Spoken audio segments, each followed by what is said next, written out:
Добрый день. Мы начинаем сегодня с встречи с господином послом Бельгии, серию интервью с послами западных стран в рамках программы «Европейский диалог». И это, собственно, то, что является сутью этой программы, это диалог в прямом смысле слова. Thank you so much, Mr. Ambassador, for having us and for starting this series of our interviews. And could I please ask you just to introduce yourself in a couple of words? So I'm originally from the city of Liège in Belgium. I've been a diplomat for 20 years now, and this is the first time I have a job as ambassador, and it was my ambition to come to Moscow, and I'm very happy that I've been here for 2 years now. Great. It looks from your education and career record that you're a man of Europe, if not of the world.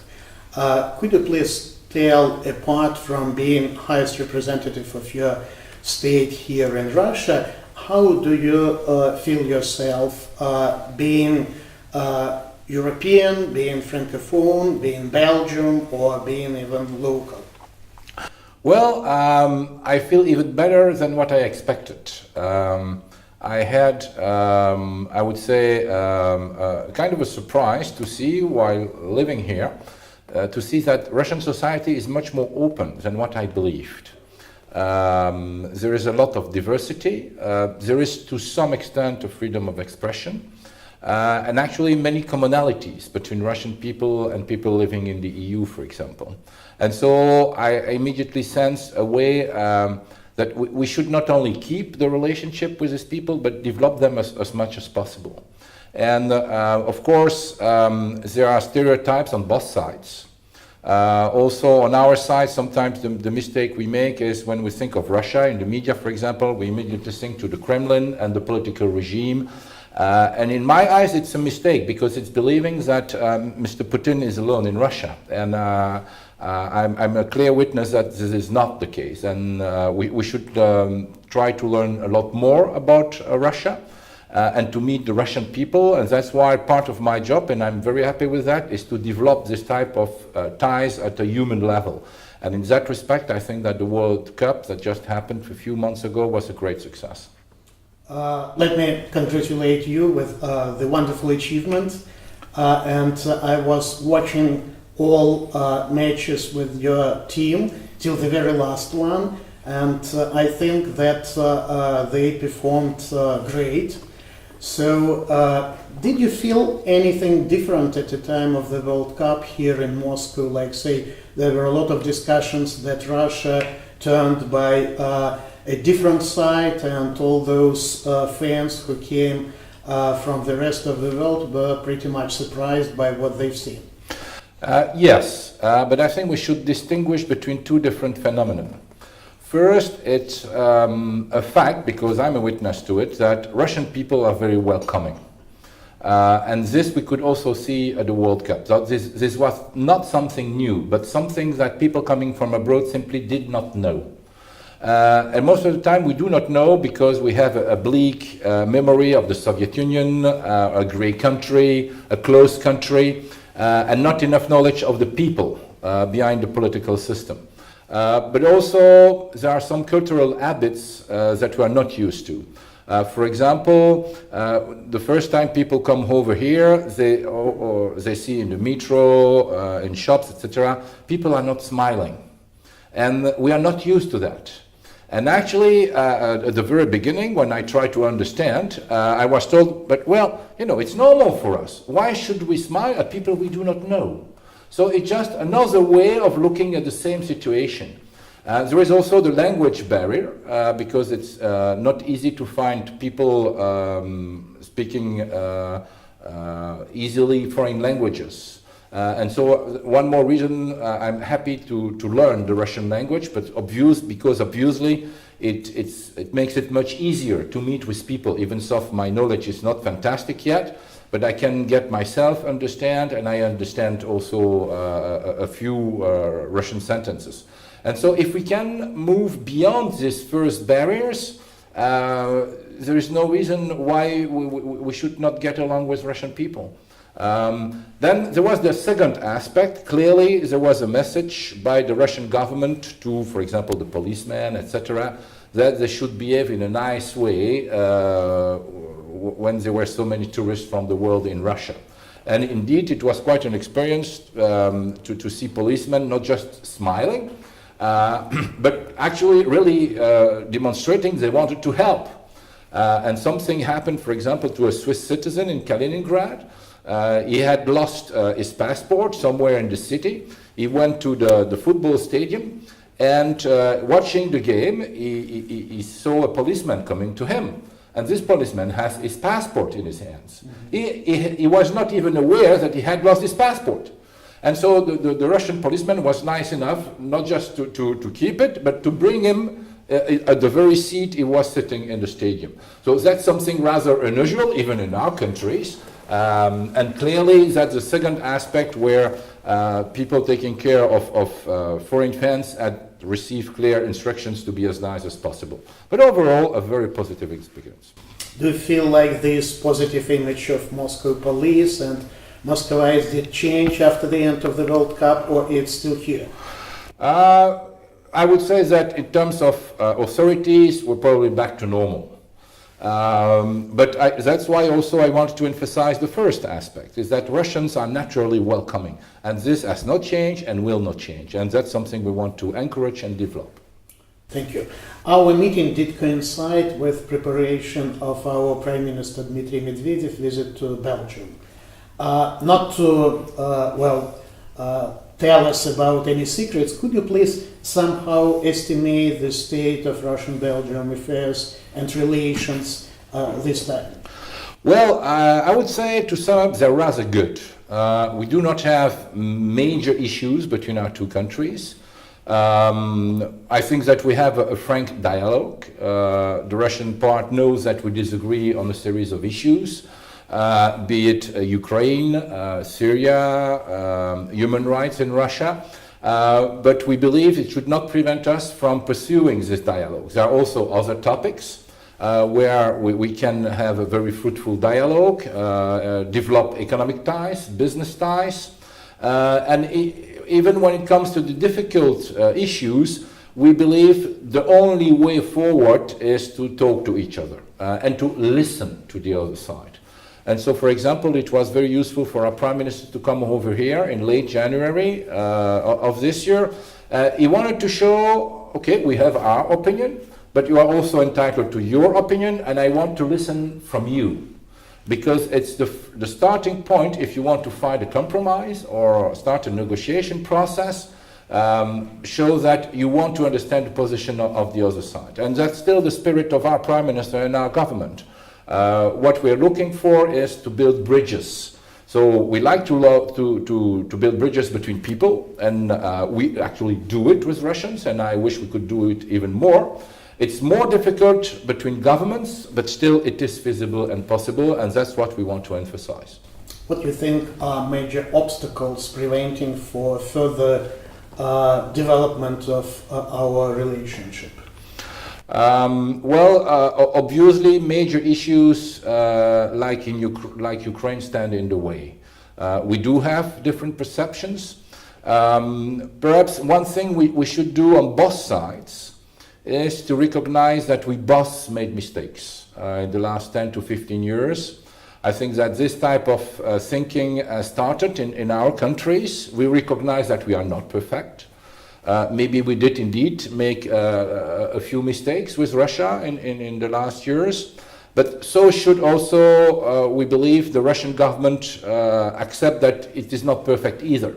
That's necessary to recognize such a situation if we want to improve the relationship in a situation where both would gain from a better relationship.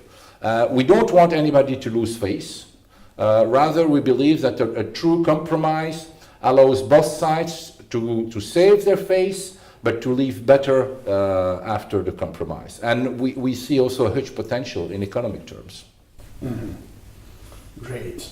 Yesterday, there was the beginning of a so-called Valdai Discussion Club, where European and other foreign experts are coming to discuss different issues with Russian experts and with Russian statesmen. It's when the President Putin meets with them and so on. So yesterday they did present the report about the crumbling world order. And it's a little bit strange. They do compare what's going on now with what was going on in 1918 after the First World War. And they do find certain similarities. There is another similarity connected with the fact that exactly 100 years ago, Spengler's famous book, The Decline of Europe, came out of print. 100 years passed and Europe is still here. I do know that not only you are a well-known diplomat, but you taught different courses, including the one on European institutions. Could you please, looking now, and it was in late 90s, right? Now, in 20 years from that time, what do you think are the most important changes which took place with regard to these European institutions? Because in the report of the Valdai Club, they are saying that not only European but international institutions in general are in very bad shape and they do no more work, and that's why we need to think about either the possibility to introduce some new institutions, or we should improve existing institutions in a very essential way. So clearly we in Belgium, we believe that we should improve the current institutions. It's clear that the EU has suffered a lot as a consequence of the financial crisis in 2008, that there is a decline in trust by the citizens because they see that at the very least their living conditions are not improving, sometimes they are decreasing. For example, the fact that so many young people are jobless in Europe is clearly an issue, and we were not able so far to provide the right answer to them. And I believe that growth is a factor that can help, but it's not we should not believe that growth will help us solve everything. No, there are other political issues at stake. And if I read the Anglo-Saxon press, like the Financial Times or the Economist, clearly we should also recognize that our current model is not perfect and that we should all work to improve it. That's also true for the EU itself. The EU is not perfect. It's the best we have, but still we're meeting with problems. And there are currently discussions. We do not have yet a solution for all issues. I was mentioning living conditions, job loss, growth rate, but we can also raise the issue of migration. What's the proper way of exercising our democratic rights? So some people would also say that representative democracy is in a crisis. How can we really connect the citizen with the political leaders? So these are all serious issues. The comforting element is that there is an increasing awareness of all these problems, but clearly we are still not in a stadium where we are progressing towards solution. It's incremental, it's probably a bit a slow process, but where we strongly believe in the strengths of the EU, it is the method. The method is a bit slow, it takes time, because we are 28 countries around the table, soon to be 27 after Brexit. We respect the choice of the British people, even though it is not our choice. But we believe that's the best method, i.e. when everybody is aware that he has a stake around the table. And that we talk and we come to common understanding together. And that's the best way to ensure a proper implementation of the decision we take. I see, thank you. You do represent the unique country, unique in a sense that anytime nationalists or populists are saying something against the world order, against globalism and so on, they are blaming Brussels. So meaning Brussels as the center of European Commission and the center where all these bad, from their point of view, decisions are made. How do you feel about Brussels European being from inside Belgium? There is a high degree of unfairness because actually almost all decisions that is taken by Brussels, European Commission, is taken by the member states, so by the 28 capitals. And I can understand it's sometimes easier for a political leader to take benefit from the EU decision when they are positive and to blame Brussels when there are some negative aspects. But we strongly believe that having political responsibilities is you have to take responsibility not just for the positive aspects, but also for the negative aspects. And what we believe to be an advantage of the EU is that there is no white or black. It is not like that a country wins everything and another country lose everything. No, it's always a trade-off. You give something to receive something. But you should recognize both parts of the deal. You should be happy with what you give, what you receive, but you should also accept that you have to give something to others in order to receive something. And that's the trade-off.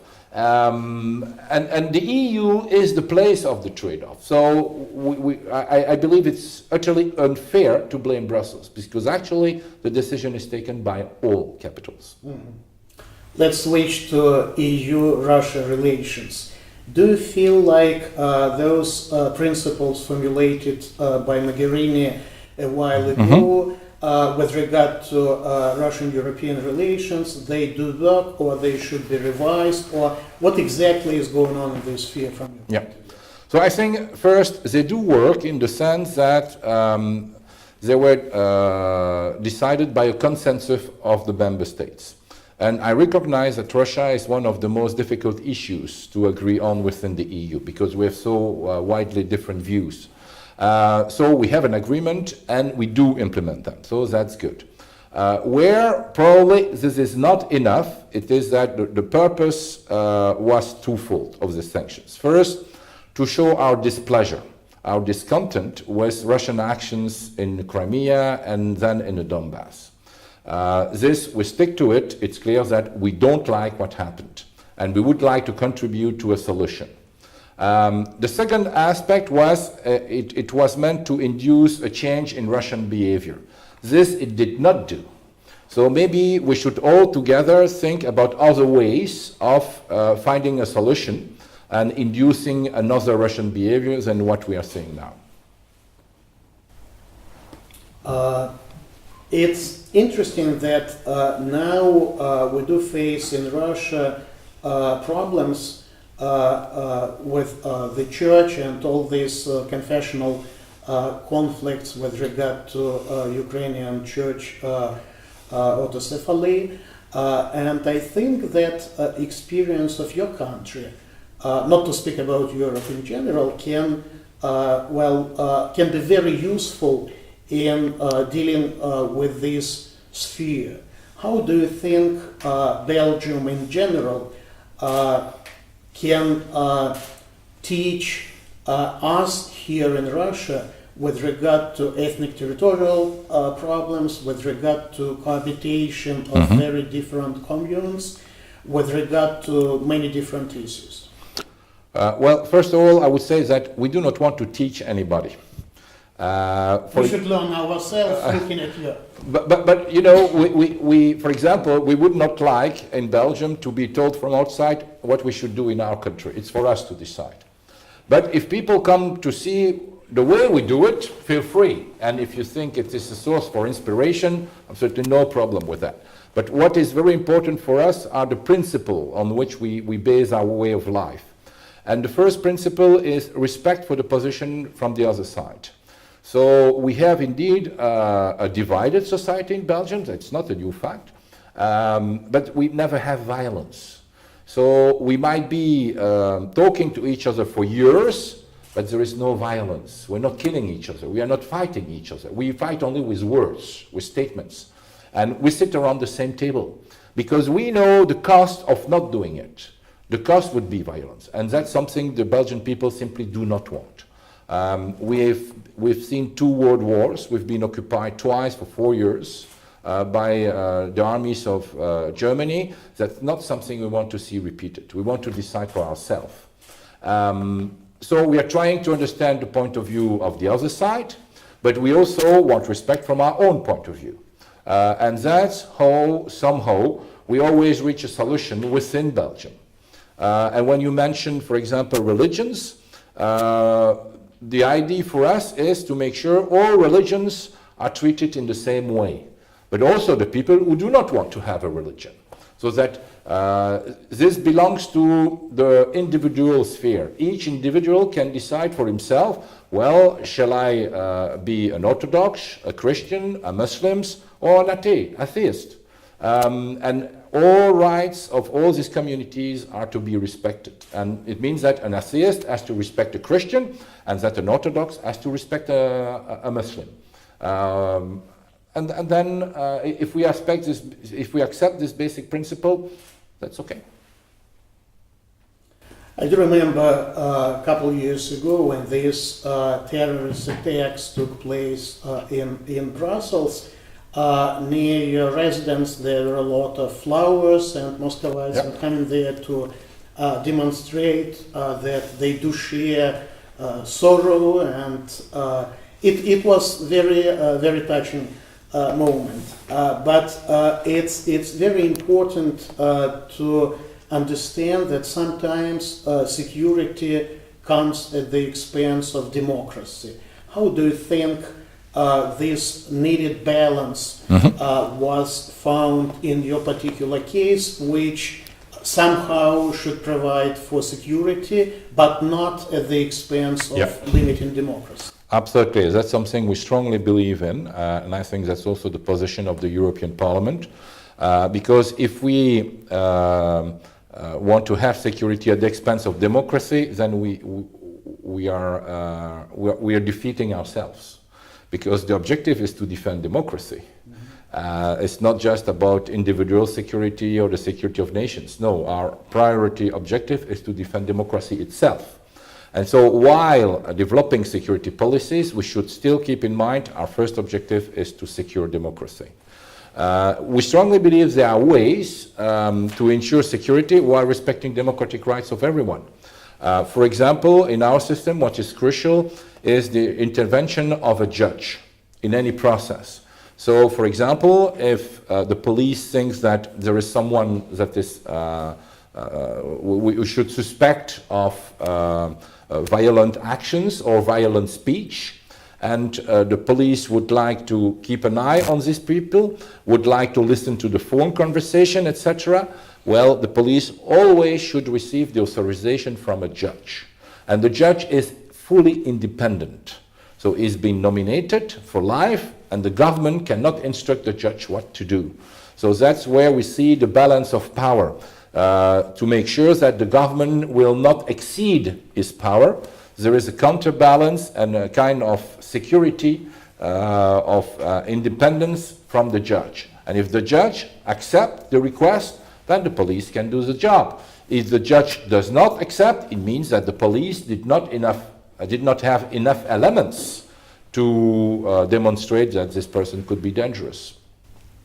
There is another strange dilemma about institutions and political culture. In many cases, experts are saying that in order to improve Russian political system, in order to promote democracy, we should accept certain institutions. Other school of thought is saying that institutions cannot help us because of our political culture, because of this habit to have an iron fist, and so on. Generally speaking, this reminds me Jonathan Swift discussion about where you should start to eat the egg, because it comes in connection, institutions and political culture, and we cannot wait for improvements in the political culture without having certain institutions like, say, free and fair elections. Do you think, after staying here for a pretty long while, do you think political culture here in this country prevents Russia from fast improvement of political institutions, or makes it absolutely different, absolutely specific, not comparable to European countries in general? Russia is a specific case, and it's for Russians to decide. What we believe in our case is indeed that institutions are crucial, because it provides the stability we need in the political systems, so that rules are clear, and the way we implement rules is also clear. It also provides for a soft change in political personnel. If we want to elect a new leader, well, the new leader will be legitimate because it's based on the institutions. The fact is that a very, very large majority of the population, close to 100%, accept the institutional setting. And in Belgium, for example, it has been a challenge in the past decades because we changed the constitution repeatedly. And maybe it was a long process, but the constitution received the respect of almost all citizens. And so any political leader who can base his power on the constitution is regarded as legitimate. And there are then checks and balances to make sure there is no excess. In Belgium, it is crucial. And we believe it is also true for the European Union itself. We can also see it in the United States right now. They have a president that is a bit unusual, Mr. Trump. It is well known that we are sometimes a bit surprised and that we do not agree with all his point of view. But there is also a strong institutional settings in the United States that prevents excess. There are checks and balances as well. So indeed, I sometimes have the feeling in Russia that the situation is the opposite, i.e. that the institutions are weak, but there are strong political leaders. Why is that? I'm not enough of a Russian expert to explain. What I can understand is that after the difficult years of the 90s, Russian society was looking for some types of stability. And the stability that is currently in Russia is based on one person in the Kremlin. But probably there is another way of doing it, and to base it on institutions rather than just on people. And we believe that long term it provides for more stability, and it is easier to manage. You came here exactly 2 years ago. Can you remember, please, what did strike you most of all when you came here 2 years ago? And do you feel like there are some essential changes which took place during your stay here? During the 2 years, no, I didn't see major changes. What struck me is that Moscow really looks like a Western city. It is the same standard of living. It is a beautiful city. It is rather well managed. So some aspects are better managed here in Moscow than in Brussels, for example. If I look at the metro system, for example, it's very, very well managed here in Moscow. The streets are very clean, something we complain in Brussels. We just had municipal elections, and that was a wish of many voters that the streets should be cleaner. So really, Moscow is a world city, like London, Paris, New York, or Japan. The diversity of the people I met in Moscow was also a surprise. And a very positive surprise. Not only diversity, but their readiness to meet with us also. Everybody knows Belgium is hosting the EU. We are also hosting NATO. Belgium is a proud founding member of these two organizations. The two organizations have currently an uneasy relationship with Russia. But still, there is really a way to talk, to listen and to talk. And that is deeply encouraging for the future. I heard that you are traveling a lot, and could you please tell a little about your impressions from being to Russian regions, whether they are very different? Well, you know, there is a well-known expression here in this country that Moscow is absolutely different from the rest of the country. There is Moscow and there is Russia. Do you feel like there is such a huge difference, and what did strike you when coming to Russian regions? Well, having visited quite a few Russian regions, I would even say that they are very different between themselves. If you go to Sochi, it's not Volgograd. Volgograd is not Petrozavodsk. Petrozavodsk is not Irkutsk. Irkutsk is not Vladivostok. So, and I went to Tomsk with EU colleagues just 10 days ago. So every region has its own specialties, its own characteristic. But you know, when you go to the EU, it's absolutely the same. I would even say we are even more diverse. So if you go to Portugal or Finland, it's not the same weather, it's not the same language, it's not the same culture, but still they're happy together in the EU. So there are differences, but I would say they're part of normal life. So that's not an issue to me. We do represent the European Dialogue Group. And I think you did participate, you did watch this public discussion, which is the opening of the whole series of public discussions with the Chief Representative of European Commission, Mr. Adenauer.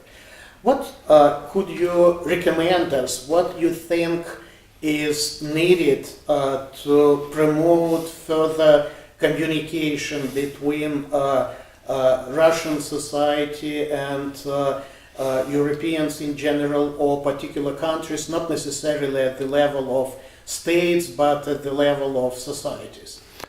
Well, actually, there is already a lot going on, and I wish I would have more means to promote it. The field where it is easier is culture. There is a huge appetite on both sides to discover and know more about the culture from the other side. For example, we are interested in Russian culture, and I could quote many events or personalities, but conversely, there is an appetite here in Moscow to invite Belgian artists. Even South Belgium is a small country, and I'm very happy that this is happening on an ongoing basis. Also, I'm very happy with the degree of interest among students. And here I must confess, there is more interest in Russian students to discover Europe than in European students to discover Russia. And this is our part of the equation. So when I go back to Belgium, I always try to tell young people, well, before coming to any conclusion about Russia, just by reading the media or a book, no, you should go there and see for yourself. And maybe when you will come back, your feeling about Russia will have changed. And that's the experience I have with all my friends coming here to visit me, is that they come with a sort of vaguely negative prejudice about Russia, grey, Soviet, etc. And when they see Moscow, they're surprised. And when they leave, they're absolutely happy to have been here. And that's something we have to encourage. I'm happy to see that Russian students are the most interested in applying for Erasmus+, for example. And I wish there were more European students coming over here to Russia to study in European universities, in Russian universities, but also to learn the language, to discover the culture, and to meet with the people. That's certainly one way of moving forward. Thank you. I'd like to pay you back. I just came from Brussels. And not only we met with politicians and with experts, but we had a pleasure to come to Free University of Brussels to meet with students. And I was absolutely surprised not only by diversity of these students, some of them were of very senior age, but I was surprised by their interest toward what is going on in Russia. And they were pretty much knowledgeable and open to any free discussion. So I would say that our best students are similar to these, and I think that this mutual interest is or can serve a driver in improving a relationship at the level of the society, regardless of how it's going on at the level of states. Yeah. So thank you so much for having us and for answering our question. Thank you, Mr. Anderson. My pleasure and good luck.